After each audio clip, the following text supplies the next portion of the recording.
నమస్తే DRB news కు స్వాగతం. భద్రాద్రి కొత్తగూడెం జిల్లా బూర్గంపహాడ్ మండలం సారపాక గ్రామంలోని ప్రగతి విద్యానికేతన్ ఉన్నత పాఠశాలలో పాఠశాల కరెస్పాండెంట్ సానికొమ్మ బ్రహ్మరెడ్డి ఆధ్వర్యంలో బోనాల పండగను ఘనంగా నిర్వహించారు. డప్పు వాయుద్యాలతో పాఠశాల నుండి పోతురాజుల నాట్యలతో చిన్నారులు బోనాలను నెత్తిన పెట్టుకుని గ్రామంలోని ముత్యాలమ్మ అమ్మవారి దగ్గరికి భారీ ఊరేగింపుగా వెళ్లి అమ్మవారికి బోనాలను సమర్పించారు.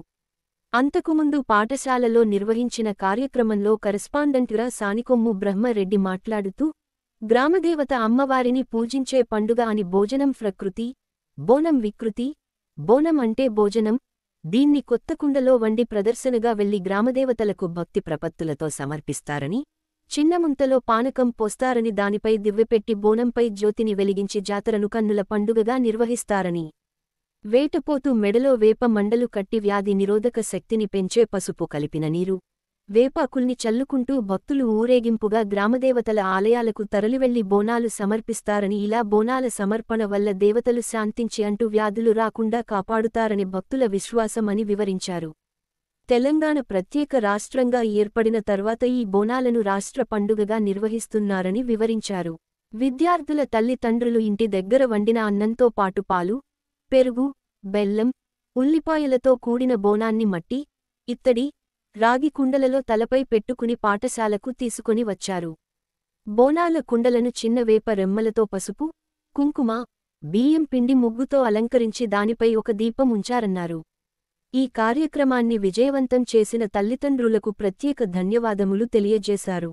ఈ కార్యక్రమంలో పాఠశాల ప్రధానోపాధ్యాయులు ఎన్ సత్యనారాయణ, ఉపాధ్యాయులు, విద్యార్థులు మరియు విద్యార్థుల తల్లిదండ్రులు ఎంతో ఉత్సాహంగా పాల్గొన్నారు.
బాగుండేది కదా.